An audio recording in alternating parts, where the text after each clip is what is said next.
Diamonds on my neck, gold in my girl, and I'm diamonds on my neck. Chef Faro here with a special guest, my sous chef, Matthew, my nephew. And today we're gonna throw down my favorite food ever.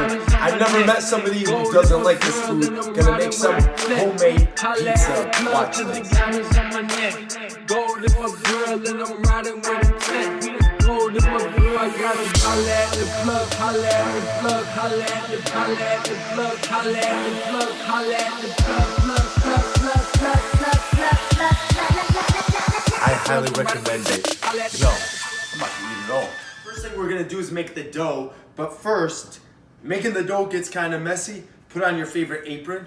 I've been working out. So let's get to cracking. So the ingredients you're gonna need to make the dough is obviously flour, yeast, sugar, salt, dried whole milk, olive oil, and water. So I got a whole pack of flour, which is 5 pounds worth of flour. Yeah, I'm feeding the family tonight. But before we do anything with the flour, first thing we're gonna do is bloom the yeast. This is what you're gonna need to do to make sure that the yeast blooms perfectly.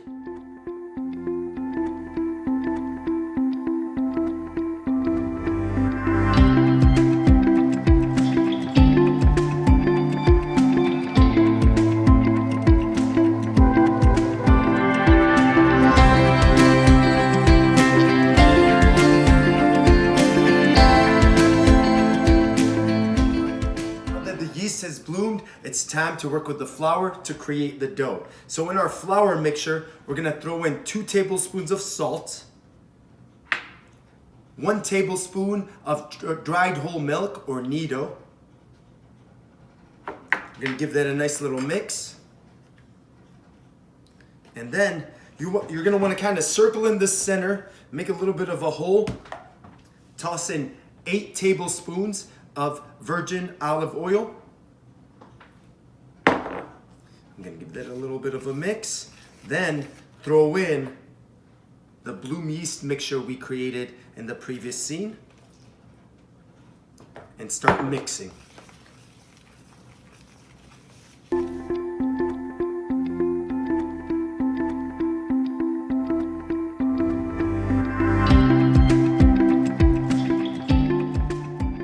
Got all the ingredients in, it's time to mix it by hand. And don't be afraid to use your hands. I can't reiterate it enough, because making pizza, it should be enjoying. Now that I got the consistency of the dough, how I like it in the bowl, we're gonna knead it. And I can't stress enough the importance of kneading it for at least 10 minutes. So get a surface, whether you wanna do it on your countertop or on a board. What you're first gonna want to do is put some flour down. Don't be afraid to make a mess, and don't be afraid to use your hands and get the flour mixture and dough mixture onto the board. And like I said, knead it for a minimum of 10 minutes. I'll see you then.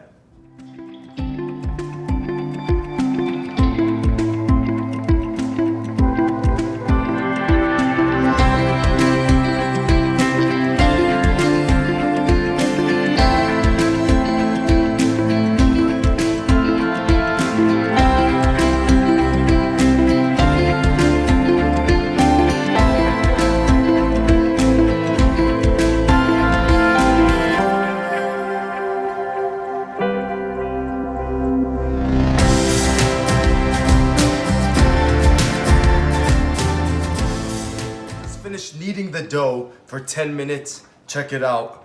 It's ready to rest. How do you know the dough is done? Give it a poke and it should pop right back up. Check that out. Now all I'm going to do, I'm gonna put a little bit of olive oil all over the dough. Get it there. And then I'm gonna set it in a bowl. Put a little bit in the bowl just so it doesn't get the olive oil all around the bowl so that the dough doesn't stick. Set it in the bowl. Cover it with plastic wrap. Best scenario is to let it sit for 24 hours, but if you're hungry and starving like my family is, 1 hour is more than enough for the dough to proof, and it will be ready to throw it in the oven and top it.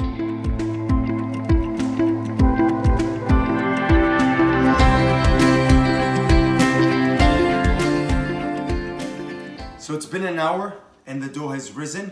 So now all we're gonna do, we're gonna lay it back on the board and knead it for another 1 to 2 minutes. Then let it sit for 30 more minutes after that, and we'll be ready to throw in the pizza. So I'm gonna go ahead and knead it for another 1 to 2 minutes, and we'll go from there.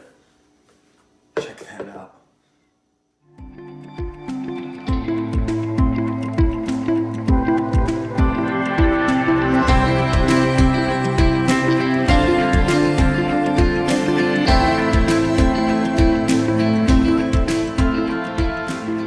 After 2 minutes of kneading the dough, now it's time to cut them into the individual portions, and then we're gonna let them rise for 30 minutes.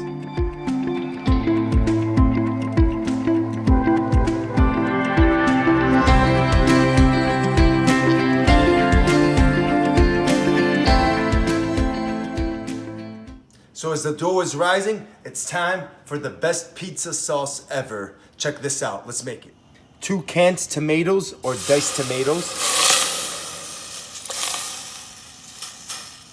1 can tomato paste.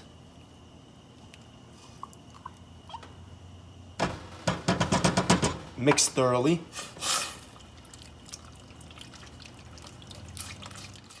2 tablespoons Italian seasoning. There's 1. There's 2. 1 tablespoon garlic powder. Teaspoon salt. Teaspoon black pepper. Teaspoon thyme. You're gonna mix thoroughly over medium heat. Let it cook for about 5 minutes, and then it will be ready to place on our pizza dough. Sauce is done. This rose again. Now it's time to get it into a pizza shape, top it, and throw it into the oven. Let's get to work.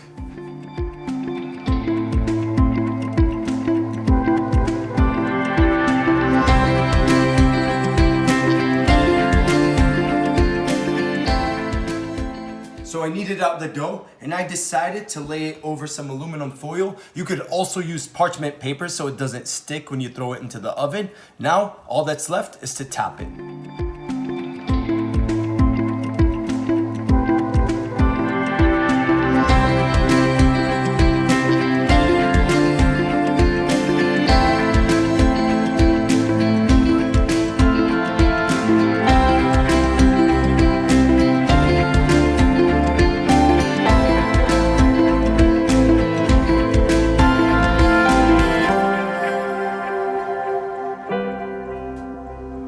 So the toppings are on, now it's time to bake it. So you wanna turn the oven to the highest it could possibly go. I have mine at 550 degrees, and I'm gonna use a pizza stone to lay the pizza on it so that it cooks to perfection. Let's go ahead and do that.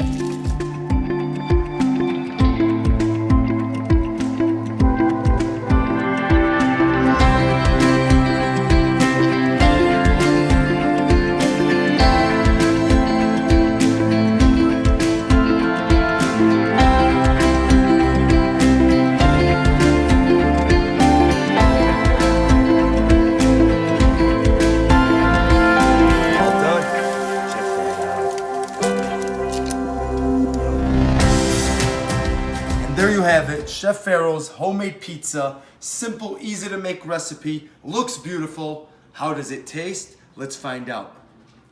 Look at that nice, gorgeous flop.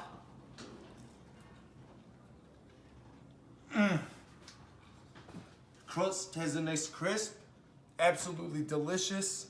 So good. Tastes like a fancy restaurant, but made right at home. I highly recommend it. If you like the video, please give it a thumbs up. I'd appreciate it greatly. And please don't forget to subscribe and turn on the notification bell so you never miss a video again. And as always, I'll catch you on the next one.